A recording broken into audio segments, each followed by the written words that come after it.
Muy buenas noches, bienvenidos como siempre a Opina Bogotá, el espacio para la opinión y el debate aquí en el canal Capital. Faltan poco más de 3 meses para que los colombianos asistan a las urnas, a las elecciones regionales del próximo 27 de octubre. Se escogerán alcaldes, gobernadores, concejales, diputados, ediles, y a la misión de observación electoral ya le preocupa el nivel de violencia política que se viene registrando en diferentes territorios del país. Por ejemplo, se habla de 34 precandidatos que han recibido amenazas en diferentes regiones de Colombia desde octubre del año pasado, y también 5 precandidatos que a la fecha se reportan como víctimas de homicidio. ¿Qué está pasando? ¿Qué otras alertas?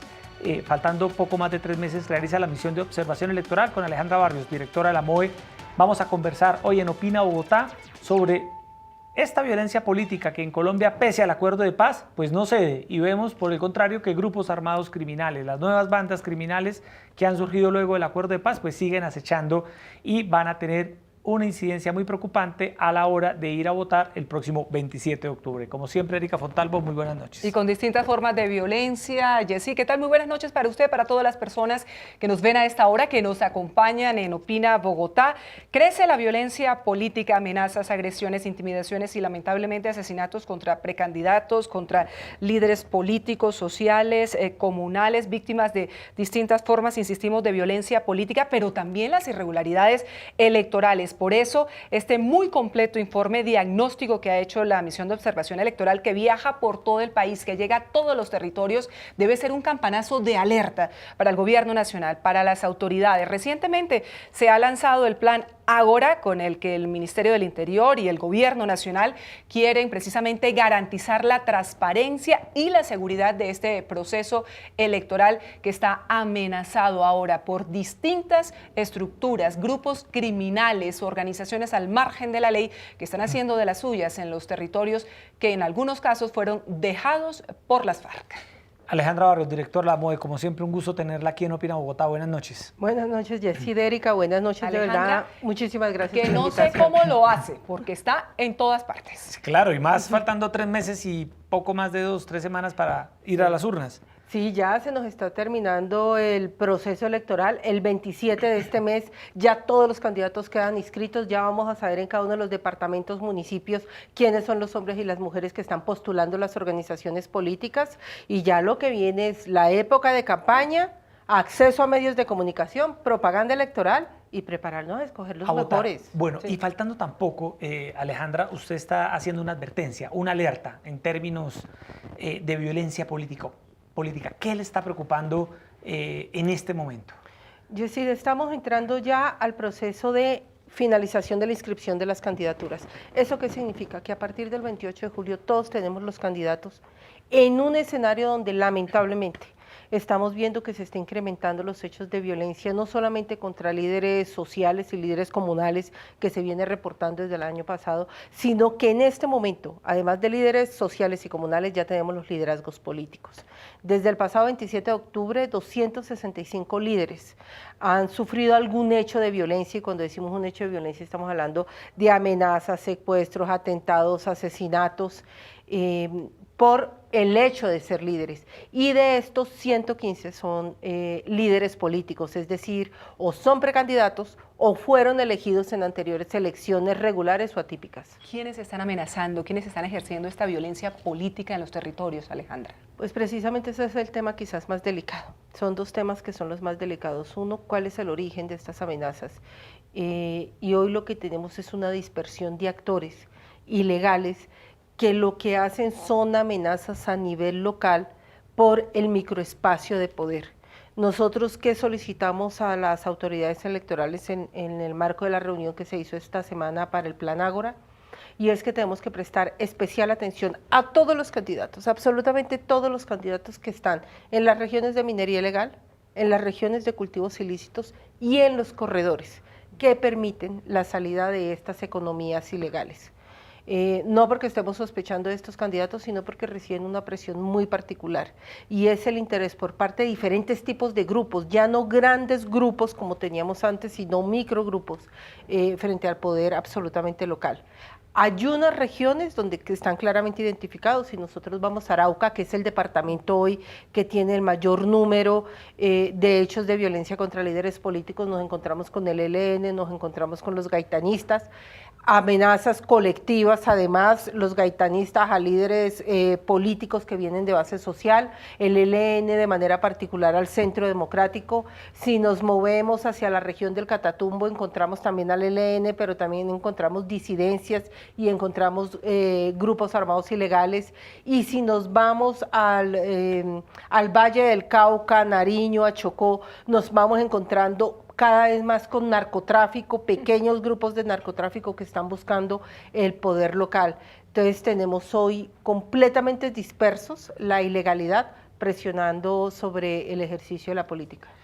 Alejandra, Vaya panorama, es decir, con este panorama tan crudo que nos está presentando esta noche aquí en Canal Capital, uno pensaría que los colombianos pues, van a asistir este octubre a las urnas en medio de todo tipo de presiones de grupos armados ilegales, es decir, no estamos asistiendo o no vamos a asistir a unas elecciones completamente normales y tranquilas como lo suponíamos. Pero entre otras cosas, en los procesos anteriores, y Alejandra, que siempre de manera tan generosa nos ha acompañado orientando precisamente a la opinión pública frente a lo que está ocurriendo, decíamos que asistíamos a las elecciones más tranquilas de la historia del país. Uy, sí. Ese escenario ya terminó.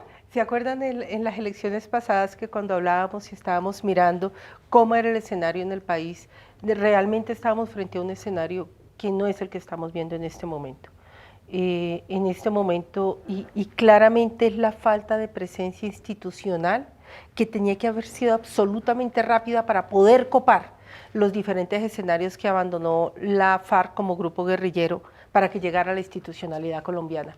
Como no llegamos, como la justicia no llegó, no llegaron los jueces, no llegó la institucionalidad colombiana, quienes estaban ahí desde la ilegalidad empezaron a competir por el poder en esos espacios, y esa competencia por el poder obviamente en procesos electorales se exacerba. Y hoy lo que tenemos, y esto se ve muy de la mano, no solamente estamos viendo temas de violencia política que están dirigidos a todas las organizaciones políticas, y eso es muy importante tenerlo en cuenta, sino que está muy atado de la financiación de las campañas electorales. Por eso nosotros señalamos que hay que tener particular atención y proteger de manera particular a los candidatos y candidatas de las zonas donde tenemos economías ilegales, porque son los que más presión van a recibir y los más afectados por los hechos de violencia. Ese punto es clave y déjeme profundizar sobre ese tema, Alejandra. ¿Quiénes son los amenazados? Porque decimos, estamos en el gobierno de Iván Duque, que es un gobierno para muchos de derecha, y entonces, ¿quiénes serían los que están en mayor riesgo? Pero aparentemente no es así. A partir de esa dispersión de grupos armados ilegales ejerciendo amenazas, presiones, intimidaciones, hay muchos candidatos de distintos sectores que están en riesgo. Sí, Erika, para ponerlo como más fácil de entender para todos. Cuando nosotros estamos en los territorios, lo que empezamos a ver es que dependiendo del territorio, quién es oposición y quién es gobierno es completamente diferente a las estructuras nacionales. Entonces vamos a poner ejemplos. Cuando se está en Arauca, claramente para el Centro Democrático, para el Partido Conservador, no es fácil hacer elecciones, no es fácil movilizarse haciendo proselitismo electoral. Pero si te mueves a Nariño o se mueven hacia la zona del Chocó o el Bajo Cauca antioqueño, para movimientos alternativos que vienen de origen social, no es fácil hacer campaña electoral. Cuando estamos en el Valle del Cauca, para candidatos y candidatas decentes, no es fácil porque la presión en el Valle especialmente viene dirigida por el narcotráfico. Entonces, dependiendo la región del país en el que uno se encuentra diversidad de actores y presiones que son muy diferentes. Algunos que buscan pues la captura del poder político. Si soy alcalde, que es la pregunta que hacía Yesid, ¿quiénes son los que reciben más atentados o amenazas de violencia? Lamentablemente los candidatos a las alcaldías, porque la alcaldía, el alcalde tiene no solo el poder de la administración local, sino además los recursos, y es el jefe de la policía. En la evaluación en todas las regiones del país, ¿cuáles son las que más le preocupan a la MOE? ¿Qué departamentos tienen hoy una mayor posibilidad de que la violencia política interfiera de manera directa en el voto, Alejandra? Mira, si hoy estuviéramos presentando el mapa de riesgo electoral, que lo vamos a hacer en el mes de agosto, pero si hoy estuviéramos haciendo un corte de mapa de riesgo electoral y tuviéramos las elecciones a la vuelta de un mes, estaríamos señalando hoy en primer lugar claramente al departamento de Arauca. Al departamento de Arauca se tienen que voltear las autoridades y los partidos políticos mucho acompañamiento a sus candidatos. En segundo lugar está La Guajira, y La Guajira además lamentablemente no solo por los temas de violencia política, sino de violencia asociados a temas de corrupción local. El departamento del Valle del Cauca, donde la relación está especialmente establecida es con la presión que ejerce el narcotráfico, es el hub, el punto central lamentablemente del occidente donde el narcotráfico genera la mayor presión. El departamento del Cauca con todo lo que tiene que ver con los liderazgos sociales, y nosotros Bogotá no lo dejamos a un lado porque en Bogotá se tuvo la primera amenaza colectiva. Si ustedes se acuerdan, a principios de este año, frente a dirigentes, Águilas Negras frente a dirigentes de izquierda, donde en ese momento teníamos 2 precandidatos, estaba dirigido un panfleto. Por eso preferimos no dejar a Bogotá por fuera, porque normalmente a Bogotá se dice, en Bogotá no pasa nada, todo es perfecto, pero no es bueno descuidarse. Pero aprovechemos para hablar de un pequeño, Erika, de un pequeño diagnóstico sobre el caso de Bogotá. ¿Cómo está hoy Bogotá de cara a las elecciones de octubre en este tema de violencia política, Alejandra? Mira, en Bogotá llegó un panfleto que nosotros lo asumimos como una amenaza colectiva. Fue la primera amenaza colectiva que se recibió en el país, estuvo dirigida hacia dirigentes de izquierda. Si hablamos en términos de precandidatos, que fue por lo que nosotros lo relevamos con la Policía Nacional, teníamos en ese momento 2 precandidatos, el señor Antonio Navarro Wolf y la señora Claudia López. Pero no está dirigida solamente a ellos, está dirigida a líderes de carácter nacional que viven en Bogotá, como la señora Robledo, el senador Antonio Sanguino, el doctor Gustavo Petro, la señora Aida Bella, es decir, era una amenaza colectiva importante que lo que genera en últimas, si bien ellos tienen capacidad de protección porque el Estado se la ha dado, y eso es importante señalarlo, desestimula el ejercicio de la política para las personas que se acercan a esta opción ideológica. Entonces en Bogotá está ese panfleto colectivo y los candidatos a Bogotá también afortunadamente tienen la protección que requieren porque están en la capital de la República, que no es lo mismo que pasa con candidatos en otras regiones del país. Sin duda, pero retomando 2 regiones que mencionaba Yesí, Alejandra, que son regiones fronterizas, Arauca, donde están encendidas todas las alarmas, también el departamento de La Guajira. ¿El hecho de que sean vecinas de Venezuela tiene incidencia en este mapa de riesgos? Más que por los temas de violencia, lo que nosotros hemos estado muy atentos ahí sí es al tema de la inscripción de cédulas. Desde el año pasado nos venían diciendo la MOE, por favor póngale muchísima atención a la inscripción de cédulas, venezolanos se están inscribiendo, y lo que nosotros empezamos a ver con el proceso de inscripción de cédulas es que pasan varios fenómenos. Primero, y que es importante desmontar algunos temas que se van poniendo sobre la mesa. Los venezolanos no pueden votar en Colombia. Quienes votan en Colombia son ciudadanos colombianos. Entonces, aquí vamos, ¿quiénes son ciudadanos colombianos? Claro que pueden venir de Venezuela, nosotros tenemos colombianos que son hijos, nacidos en Venezuela, pero que son hijos de colombianos, que tienen la cédula de ciudadanía y que retornaron a este país.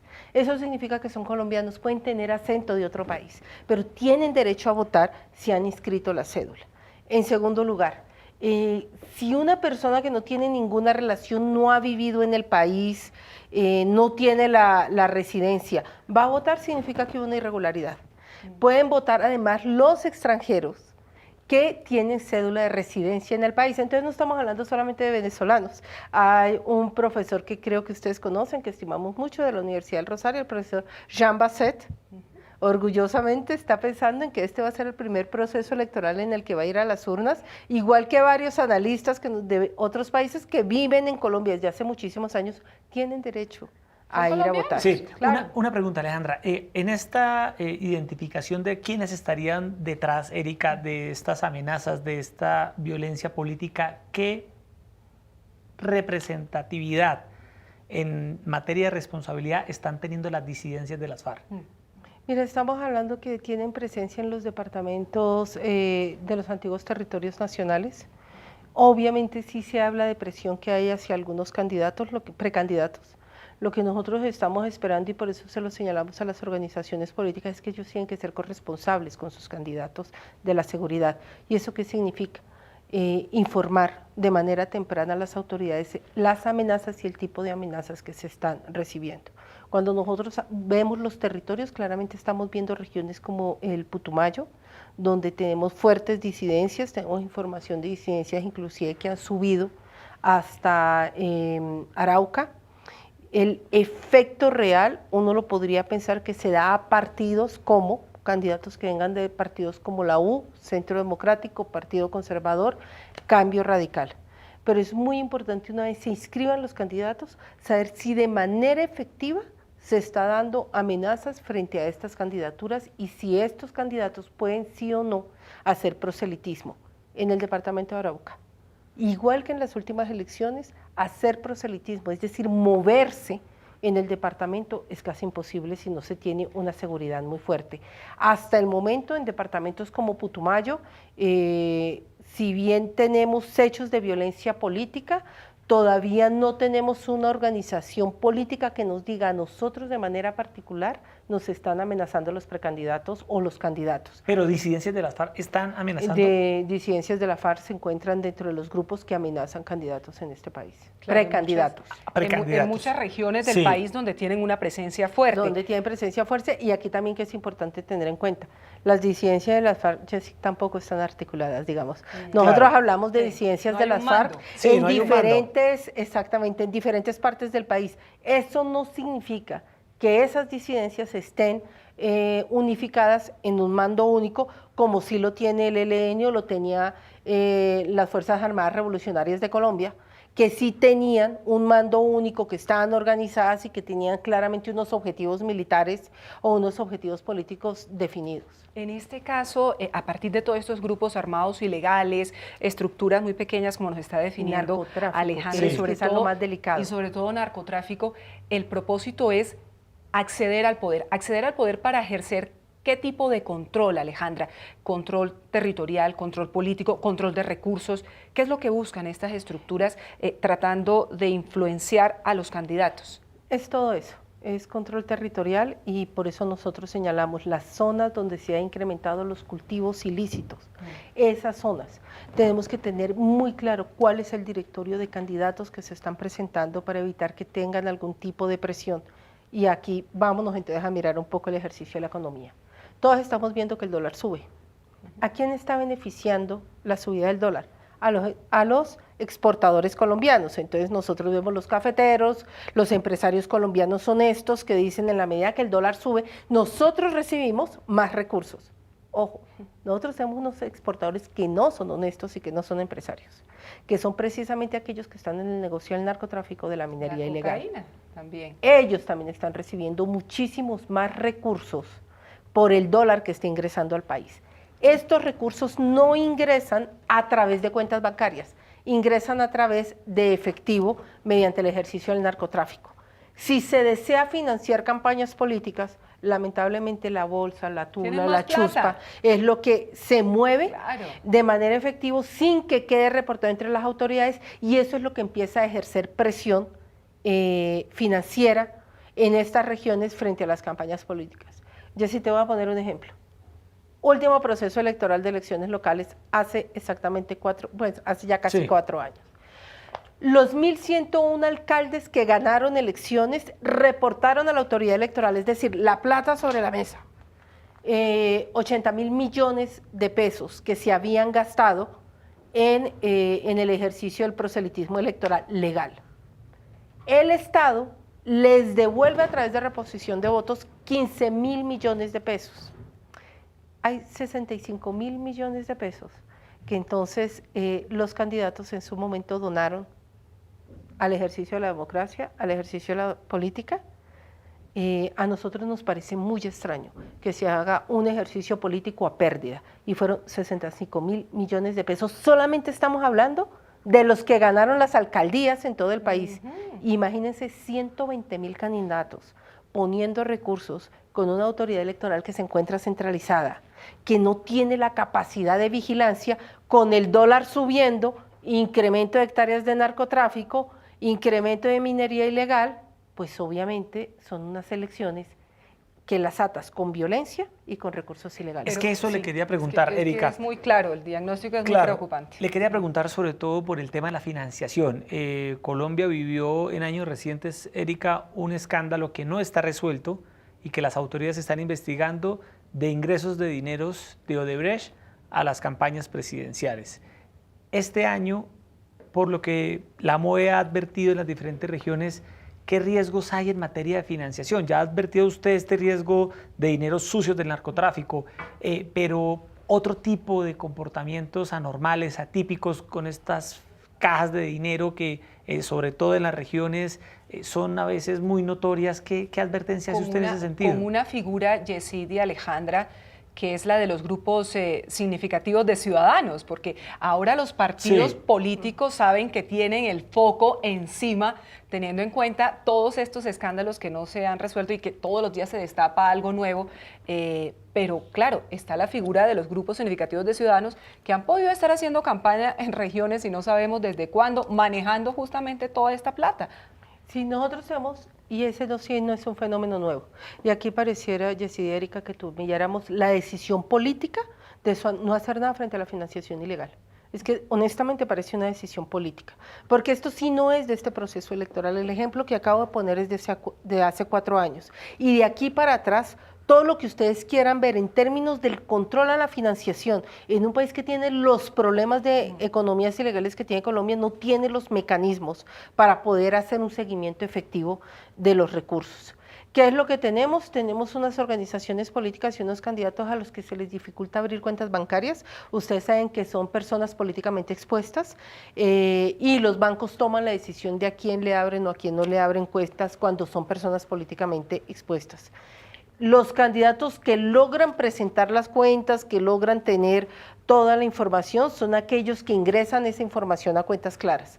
Pero lo que nosotros vemos en el ejercicio diario de la política no es candidatos que en todo el país están presentando la información de dónde vienen los recursos, porque inclusive para nosotros como ciudadanos preferimos que no sea público si se está donando recursos a una o aportando recursos a una candidatura, que es lo que termina siendo mucho más fácil diciendo, pues señora Susana o señor Pepe, usted es candidato, yo le voy a aportar 5 millones, pero no diga que yo le aporté, no, yo tampoco lo digo ni en la DIAN, ni lo reporto en ningún lado. Aquí tiene los 5 millones, sí, aquí los tiene los 5 millones. No lo reporte, no lo reporte. No lo reporte y el candidato tampoco lo reporta porque le sirve además de caja menor y se le vuelve muchísimo más complicado meter 5 millones sin poder decir de dónde viene esa plata. Y eso es lo que nos está generando para los candidatos y candidatas que son honestos, que sí reportan los recursos, que sí buscan además a los empresarios que legalmente aportan e informan, es una competencia completamente desleal. Y esa competencia completamente desleal ya encontró un camino que son los grupos significativos de ciudadanos. Más de 2.600 grupos significativos de ciudadanos estuvieron en todo el país recogiendo firmas desde el año pasado, en algunos casos. Hoy no se tiene y hoy pueden entrar a cuentas claras en la página del Consejo Nacional Electoral. No van a tener la información financiera de un solo grupo de ciudadanos, que sea pública, que podamos saber cuál es el origen, cuál es el monto y cuál es el destino de los recursos que utilizaron para la recolección de firmas. ¿Para qué se está prestando eso? Pues se está prestando para cosas muy sencillas. Permite financiación ilegal, permite lavado de activos, permite fondearse antes, porque además el 93% aproximado de los recursos de los candidatos, cuando lo reportan dicen recursos propios, porque no pueden decir que Alejandra les dio una plata, porque yo digo no lo diga, y entonces como lo dice don Pepe o doña Juana, son recursos propios, salen de mi cuenta. Cuando las personas se financian a sí mismas el ejercicio de la política, pues lo que estás financiando es una empresa privada que tiene que tener utilidades. Y luego, claro, ¿cómo te devuelves el dinero precisamente? Pago de favores. Hagámonos pasito, ¿no? Realmente frente a este tema y resulta insensato que en un país donde se manejan tantas economías ilegales, Alejandra, el Estado no haya puesto un tate quieto a esta situación que elección tras elección vemos que se incrementa, porque lo ven como un negocio aún mucho mayor. Es responsabilidad de las organizaciones políticas, digamos, en últimas el Estado funciona con las normas y las reglas que el Congreso le da. Y el Congreso de la República de manera reiterada se ha negado a establecer sanciones de responsabilidad política relacionadas con lo financiero muchísimo más fuerte. Los partidos políticos se niegan completamente a responder por los candidatos a los que les entregan avales, a preguntarle al candidato de dónde viene su financiación, porque el partido se voltea y dice, pues si va a ganar la alcaldía, es una alcaldía más para nosotros, pero aquí debería haber muchísima más responsabilidad de las organizaciones políticas frente a los candidatos que avalan para saber de dónde vienen esos recursos. Es increíble que hoy estemos hablando de avales de personas que hace 4 años se encontraban en ambulancias transportando coca. Es absolutamente increíble que se estén poniendo candidatos sobre la mesa que venían con investigaciones muy graves frente a contratación y que a un partido político eso ni siquiera le sea indicativo de tener que pensar en negarle el aval. Alejandra, ¿qué recomendaciones le hace usted al gobierno, a las autoridades, a la policía, a la fiscalía, al Consejo Nacional Electoral, a la registraduría cuando faltan 3 meses para las elecciones? ¿Cuáles son las recomendaciones puntuales en temas de seguridad, en temas de transparencia? Recuerdo que usted en su momento aquí la habíamos tenido hace un tiempo donde nos advertía la necesidad de fortalecer, incluso el propio presidente del Consejo Nacional Electoral, Erika, que necesitaban recursos para la plataforma. Venir y dijo, el gobierno no nos está dando los recursos para trabajar, no se lo dieron antes, no se lo dieron ahora, lo que se viene es dura. ¿Cuáles son sus recomendaciones en todos los temas? Mira, en los temas de violencia y de financiación es clarísimo, nosotros le hacemos una apuesta muy fuerte a la institucionalidad y los mejores escenarios son las comisiones de seguimiento electoral departamental y municipal. ¿Sobre qué base? No se puede vigilar, brindarles seguridad a 120.000 candidatos. Eso es absolutamente imposible, uno no puede pensar en darle una escolta a cada uno de los 120.000 candidatos. Son en las comisiones de seguimiento departamental y municipal donde se elaboran los mejores mapas de riesgo y donde de verdad los candidatos pueden señalar y los partidos políticos cuáles son los riesgos que se ve en cada una de las regiones, porque ya vimos, son elecciones de regiones, esto no es una elección nacional. Segundo lugar, aquí tiene que trabajar de la mano la Fiscalía, la OIAF y el Cuerpo de Élite de la Policía como mecanismo de prevención, no solamente en lo que tiene que ver con seguridad, sino hablando de financiación de las campañas políticas. Y esto tiene unas regiones claramente marcadas. Nosotros tenemos unas zonas sobre las que sabemos que hay un interés especial, particular, municipios con nombre propio, de querer gobernarse. ¿Eso qué significa? Un acompañamiento a los candidatos para que no sean presionados por la ilegalidad y puedan hacer campaña de manera tranquila. Sí. El acompañamiento y corresponsabilidad de los partidos. Aquí los partidos tienen que ser corresponsables, no solamente frente a los candidatos que presentan, sino que deben ser los primeros en ser informados si un candidato de su partido es amenazado. El diálogo se hace a veces entre candidatos de municipios muy pequeños, Policarpa en Nariño, tratando de buscar al director de la unidad de protección. No, necesitamos partidos que sean corresponsables de la seguridad de esos candidatos que se encuentran en estos municipios para que el diálogo pueda ser mucho más fluido y de verdad se puedan tomar acciones de mitigación. Se vienen picos de violencia, Alejandra. Pues nosotros esperamos que no se cumpla, pero lo que nos ha dicho, no la lectura de la bolita mágica electoral, sino lo que nosotros vemos en seguimiento de los diferentes procesos electorales, es que normalmente en la semana de cierre de inscripción, viene el siguiente pico de violencia. En unos 15 días, más o menos. En unos 15 días, nosotros esperamos equivocarnos, deseamos equivocarnos y vamos a estar muy felices si nos equivocamos. Porque mayo fue un periodo muy duro. Mayo se subió a 80 hechos de violencia, imagínense, estamos hablando de 265, 80 de los cuales se dieron solamente en el mes de mayo, porque fue cuando ya empezó la negociación frente a las candidaturas, es decir, quiénes iban a ir en últimas a consultas, pero más allá de las consultas que no se hicieron en el país, ya empiezan a ponerse los nombres sobre la mesa y fue un pico muy fuerte de amenazas. Alejandra, ¿cómo está la verificación internacional? Hasta este momento, ¿con qué veeduría internacional contaremos este año en Colombia en las elecciones regionales de octubre, según lo sabe la MOE? Pues mira, precisamente al señor registrador esta semana le pregunté sobre el tema. Para nosotros es muy importante contar con acompañamiento internacional. Me señaló que con la Organización de Estados Americanos, con la OEA, ya se estaba avanzando en el diálogo frente a la observación internacional, entonces nosotros esperamos que pueda firmarse pues rápidamente el convenio con la Organización de Estados Americanos para poder hacer la observación electoral. Y hay una observación que nosotros hemos pedido muchísimo, inclusive de manera particular es a la Unión Europea, más que una observación de presencia, es una observación técnica. Unos técnicos que nos acompañen en lo que tiene que ver con sistemas, software, Twitter, Facebook, es decir, técnicos de la Unión Europea en observación electoral en estos temas, para poder comparar notas frente a lo que pasa además en las redes sociales, que en elecciones ese es otro tema. Claro, como ciudadano, quien nos está viendo, de pronto en Arauca, sí, en norte de Santander, en Cauca, en La Guajira, que tienen una denuncia puntual, Alejandra, ¿cómo se la pueden hacer llegar en relación con publicidad, con financiación, con inscripción de cédulas o ya con temas de violencia política pura y dura? Mira, claramente está la URIEL, que es la línea de comunicación con el Estado, donde le llegan a todas las autoridades la información, y está también a través de la misión de observación electoral. Nosotros los invitamos a pilasconelvoto.com. Pueden entrar a pilasconelvoto.com, pueden subir fotos, videos, y tiene una posibilidad, y es si el ciudadano desea darnos la información de manera anónima, nosotros se la recibimos de manera anónima, pero eso sí, cuando nos la entrega de manera anónima, tiene que tener muchísimo más detalles, claro, para poder nosotros hacerle seguimiento. Esa información nosotros también la entregamos a las autoridades, y es muy importante que el ciudadano lo sepa. Nosotros no nos quedamos con esa información, la entregamos a las autoridades y le hacemos seguimiento en unas mesas que mantenemos con Fiscalía, con Procuraduría, con el Ministerio del Interior y con el Consejo Nacional Electoral, para ver qué es lo que pasa con la propaganda extemporánea, qué es lo que pasa con la financiación de las campañas, pero inclusive con hechos de intolerancia que se generan en las campañas donde se amenazan unos a otros.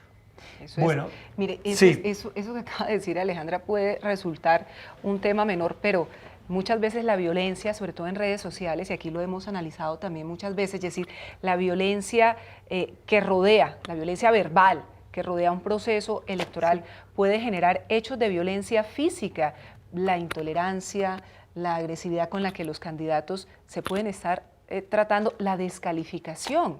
Sí, sí, ahí hemos venido perdiendo mucho. El escenario de mayor debate tendría que poder ser las redes sociales, de un debate informado, y hemos venido perdiendo mucho porque la descalificación, los mensajes de odio, de negación del contrario, de intolerancia, de mentiras que aparecen en los procesos electorales, a lo único que afecta realmente es a la democracia, porque termina afectando también el buen nombre de candidatos. Puede que no esté de acuerdo con algunos candidatos, pero mientras sean personas honestas, decentes, el debate se debe dar por ideas y no por descalificación, del contrario, por diferencias políticas o ideológicas.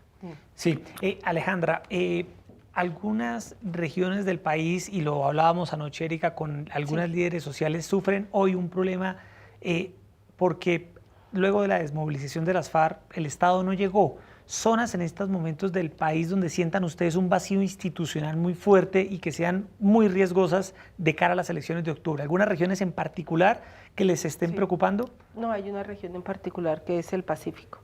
Todo lo que es el Andén Pacífico, honestamente, desde Chocó hasta Nariño, si uno quiere voltear a mirar, porque ahí no solamente están en completa soledad, hay una soledad muy fuerte, las distancias, la pobreza, la presencia de grupos armados, la falta de gobierno, todo lo que uno quiere encontrar de falta de institucionalidad, la encuentra en el Andén Pacífico. Y es además donde se encuentran los mayores hechos de violencia hacia comunidades. Obviamente tenemos algunas zonas que son mucho más visibles, que se encuentran muy solas, como es la zona del Catatumbo, el Bajo Cauca antioqueño, pues inclusive hoy tenemos una región confinada en el Catatumbo, pero en lo que pasa en el Chocó, en el Andén Pacífico colombiano, es enfrentamientos entre grupos armados ilegales con el ELN, con grupos guerrilleros, los siguen llamando paramilitares. Si uno va al Chocó, si uno va a Nariño, siguen diciendo es que los paramilitares entraron, es que los paramilitares salieron, son los mismos hombres, quizás sin el brazalete, pero con las mismas botas y las mismas armas. La región del Pacífico en este país es una región que hemos dejado completamente sola y donde tenemos además unos liderazgos bellísimos. Sí. Unos liderazgos de verdad que hacen resistencia política, que hacen resistencia ambiental, que hacen resistencia social. Yo sí creo, y no es un territorio pequeño, ¿no? Eso va desde Panamá, la verdad, hasta casi la frontera con Ecuador. Entonces, no estamos hablando de cualquier cosa y es una región donde los confinamientos son permanentes. De todos los días. Es un tema que de manera permanente denuncia la Defensoría del Pueblo. El defensor se acuerda, Jessica, que una vez nos contó que estuvo recorriendo esa zona y es verdaderamente tierra de nadie. Pero precisamente, Alejandra, el asesinato sistemático de líderes sociales en Colombia, como ha venido ocurriendo, casi 500 en los últimos 2 años, cifras documentadas por organismos, algunos otros dan un número aún mayor. ¿Qué tanto ha venido incidiendo en este tipo de procesos electorales? Es decir, personas que en un momento determinado digan, yo no me presento porque me convierto en un objetivo mucho mayor de lo que ya soy. No, inciden completamente, por eso nosotros hablamos de violencia contra líderes sociales comunales y líderes políticos. Incide completamente por lo siguiente, porque aquí pasó en este país un fenómeno muy interesante. Cuando sale la guerrilla de las zonas donde tenía presencia y donde tenía mando, digamos, donde organizaba socialmente y políticamente esa zona, lo que empezaron a aparecer fueron unos liderazgos maravillosos haciendo resistencia a la ilegalidad o creando a partir de que salieron las FARC de esa zona sus propios liderazgos sociales. ¿Eso qué significa? Que esas personas, esos líderes en esas localidades empezaron a tener interlocución política con el Estado. Entonces ya no solamente eran líderes sociales o líderes comunales, se volvieron líderes interlocutores con las autoridades que llegaban a ofrecer los diferentes programas. Eso inmediatamente se convierte en un líder político. Volvieron los liderazgos políticos. Creo que el mejor ejemplo de eso es el de Francia Márquez. Francia Márquez empezó siendo una líder social que miraba el tema de medio ambiente. Ambiental, sí, una líder ambiental. Pasa siendo comunal, entendida que hace parte de los consejos comunitarios del norte del Cauca, afros, étnicos. Entonces es una líder de su comunidad, es una líder ambiental reconocida internacionalmente. Y pasa a ser el año pasado una líder además política. En una reunión que tuvimos en Cali, cuando estábamos hablando a principios de este año de la afectación que podía tener esos liderazgos frente al liderazgo político, decían, ¿a quién intentaron cuando le hicieron el atentado? ¿A quién querían matar? ¿A la líder social? ¿A la líder de su comunidad? ¿O a la líder política? En ella sola, que es lo que pasa con muchos líderes en este país. En un solo hombre, en una sola mujer, encuentran los 3 liderazgos, porque eso fue lo que permitió el proceso de paz en algunos territorios. Y es que antes eran liderazgos acotados. Ahora esos liderazgos son liderazgos que parten de la representación de su comunidad. Cuando empiezan a matar ese tipo de liderazgos, lo que están evitando completamente es que esos líderes sociales, ambientales, comunales, puedan tener la representación auténtica de sus comunidades. Por eso es tan grave. Es con ese tipo de líderes, con esos hombres y mujeres, que se puede construir alternativas de poder en las regiones. Y no estoy hablando de alternativas a partidos tradicionales, lo que estoy diciendo es alternativas de poder a la ilegalidad, porque son los que están resistiendo el narcotráfico, minería ilegal, los grupos armados. Nuevas violencias que estamos viendo. Esos líderes son los que están resistiendo, los que están matando son los que están resistiendo la ilegalidad y son los líderes que podían haber dado paso a la representación social y política. Se hubieran contado, por supuesto, con el respaldo institucional, con la presencia institucional en esas regiones que, insistimos, son tierra de nadie. Qué interesante reflexión la que nos hace Alejandra Barrios de la Misión de Observación Electoral frente a esa vulnerabilidad extrema que están teniendo nuestros líderes sociales, líderes ambientales, líderes étnicos, que han venido adquiriendo una mayor representatividad en sus regiones a partir de la ausencia del Estado. Con razón están en la mira de los asesinos, de los criminales, que en este momento los ven claramente como un riesgo para esa posibilidad de acceder al poder político en unas elecciones como las que se avecinan. Y eso es lo que perdemos. Cuando asesinan un líder, lo que estamos perdiendo, la verdad, es la posibilidad de un ser humano que pueda hacerle frente a la ilegalidad que hay en esos territorios. Esa es quizás la tragedia del liderazgo con la que nos estamos enfrentando con cada asesinato, o cuando tienen que salir desplazados los líderes de sus regiones, porque eso pasa, si lo vieron en Tierra Alta, claro. Lo que uno ve son líderes que tienen que irse a otros lados y terminan siendo lamentablemente ciudadanos normales, porque el liderazgo era de su comunidad en particular. Bueno, Alejandra, pues se nos acabó el tiempo. Gracias, como siempre, por estar aquí en nuestro programa haciendo estas advertencias. Como lo decíamos al inicio, faltan, Erika, poco más de 3 meses y preocupa que en varias regiones del país los grupos armados ilegales, las bandas criminales, pues no vayan a permitir que los colombianos voten en paz por sus alcaldes, gobernadores, ediles, diputados, concejales, etcétera. Y que el Estado atienda las recomendaciones de la MOE, Erika, a todo nivel. Como lo decía Charo Mina, la líder de las comunidades étnicas del Valle del Cauca, que nos acompañó ayer, Alejandra, a pellizcarse las autoridades nacionales, las autoridades territoriales frente a lo que está pasando en las regiones y acompañar a esos candidatos que están ahí metidos en el ojo del huracán frente al accionar criminal y violento de estas estructuras ilegales. Alejandra, gracias por estar con nosotros. Muy buenas noches. Yo sé, muchísimas gracias, Erika. Muchas gracias. Muy buenas noches. Que Alejandra venga y nos acompañe, porque además le queda a uno clarísimo el panorama de lo que está pasando en los territorios, no acá desde el bogocentrismo, donde a veces no nos enteramos lo que ocurre en el resto del país. Así es, Erika. Se nos acabó el tiempo. A todos ustedes, gracias por estar con nosotros esta noche aquí en Opina Bogotá de Canal Capital. Sigan con toda la programación de la televisión pública de nuestra ciudad.